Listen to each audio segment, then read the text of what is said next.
Jantar ಮಂತರ್ನಲ್ಲಿ neat ಪ್ರಶ್ನೆ ಪತ್ರಿಕೆ ಸೋರಿಕೆ ಖಂಡಿಸಿ ಕೇಂದ್ರ ಶಿಕ್ಷಣ ಸಚಿವ ಧರ್ಮೇಂದ್ರ ಪ್ರಧಾನ್ ರಾಜೀನಾಮೆಗೆ ಆಗ್ರಹ ಮಾಡ್ತಾ ಇರುವ ದೇಶವ್ಯಾಪಿ ವಿದ್ಯಾರ್ಥಿಗಳ ಪ್ರತಿಭಟನೆಯ ಕೂಗಿಗೆ ಈಗ ತಮಿಳುನಾಡಿನ ಮಾಜಿ ಬಿಜೆಪಿ ನಾಯಕ ಕೆ ಅಣ್ಣಾಮಲೈ ಧ್ವನಿಗೂಡಿಸಿದ್ದಾರೆ. 5 ವರ್ಷಗಳಲ್ಲಿ 3 ಸಲ ನೀಟ್ ಪ್ರಶ್ನೆ ಪತ್ರಿಕೆ ಸೋರಿಕೆಯಾಗಿದೆ.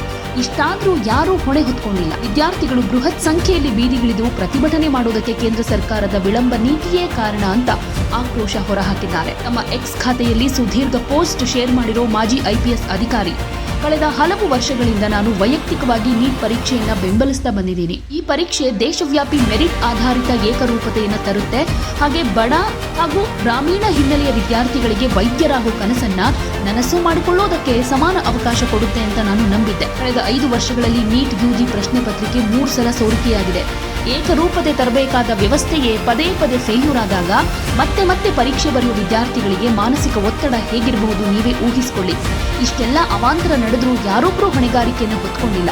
ಇದೇ ವಿದ್ಯಾರ್ಥಿಗಳು ಬೀದಿಗಿಳಿದು ತಮ್ಮ ಅಳಲನ್ನು ತೋಡ್ಕೊಳ್ಳುವುದಕ್ಕೆ ಮುಖ್ಯ ಕಾರಣ ಅಂತ ದೂರಿದ್ದಾರೆ. ಪ್ರಜಾಪ್ರಭುತ್ವದಲ್ಲಿ ಪ್ರತಿಭಟನೆ ಮಾಡುವುದು ಪ್ರತಿಯೊಬ್ಬ ನಾಗರಿಕನ ಮೂಲಭೂತ ಹಕ್ಕು ಅಂತ ಒತ್ತಿ ಹೇಳಿರೋ ಅಣ್ಣಾಮಲೈ ಕೇಂದ್ರದ ವಿಳಂಬ ಧೋರಣೆಯನ್ನ ಈ ಹಂತದಲ್ಲಿ ಪ್ರಶ್ನೆ ಮಾಡಿದ್ದಾರೆ. ಪ್ರತಿಭಟನೆ ತೀವ್ರ ಸ್ವರೂಪ ಪಡೆದುಕೊಳ್ಳೋ ತನಕ ಕೇಂದ್ರ ಸರ್ಕಾರ ವಿದ್ಯಾರ್ಥಿಗಳ ಜೊತೆಗೆ ಮಾತುಕತೆ ನಡೆಸೋದಕ್ಕೆ ಯಾಕೆ ಕಾಯ್ತಾ ಇತ್ತು? ಅರ್ಥಪೂರ್ಣ ಸಂವಾದವನ್ನ ಶುರು ಮಾಡೋದಕ್ಕೆ ಇಷ್ಟೊಂದು ವಿಳಂಬವಾಗಿದ್ಯಾಕೆ?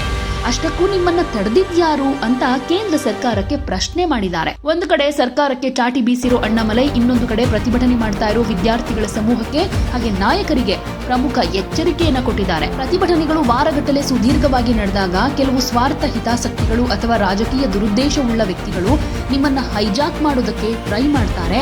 ಹಾಗೆ ಮೂಲ ಬೇಡಿಕೆಗಳಿಗೆ ಸಂಬಂಧ ಇಲ್ಲದ ವಿಷಯಗಳನ್ನು ತಂದು ಧರಣಿಯ ದಿಕ್ಕು ತಪ್ಪಿಸೋದಕ್ಕೆ ಸಂಚು ರೂಪಿಸ್ತಾರೆ. ಇದೆಲ್ಲವೂ ನಿಮ್ಮ ಗಮನದಲ್ಲಿ ಇರಲಿ ಅನ್ನೋ ಕಿವಿ ಮಾತನ್ನು ಕೂಡ ಹೇಳಿದ್ದಾರೆ ಅಣ್ಣಾಮಲೈ.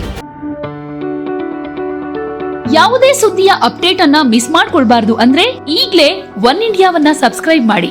ನಿಮಗೆ ಬೇಕಾದ ಭಾಷೆಯಲ್ಲಿ ಎಲ್ಲಾ ಸುದ್ದಿ ತಿಳಿಬೇಕು ಅಂದ್ರೆ ಒನ್ ಇಂಡಿಯಾ ಆಪ್ ಅನ್ನ ಡೌನ್ಲೋಡ್ ಮಾಡ್ಕೊಳ್ಳಿ.